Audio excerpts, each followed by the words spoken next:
Hello, my name is Graham Syers and I'm a GP in Alnwick in Northumberland, and I'm Clinical Chair for Northumberland Clinical Commissioning Group.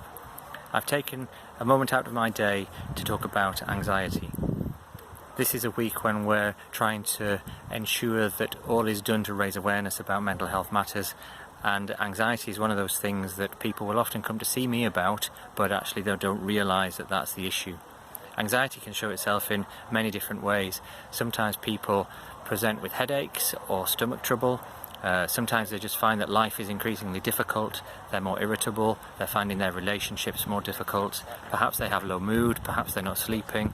Perhaps they're turning to alcohol as a means to relax.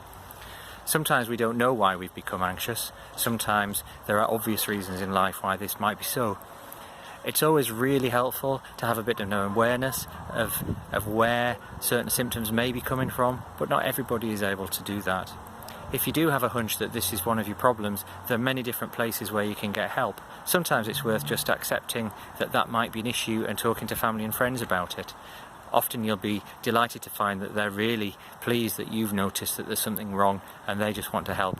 Other times it may be that you need help from elsewhere. There are lots of different agencies available that can provide help. In Northumberland we have Talking Matters Northumberland, which is a self-referral service, but there are other support agencies, and you would just need to look at your local GP website or have a chat with somebody at the surgery, or perhaps contact them by email, and they would be able to point you in the right direction.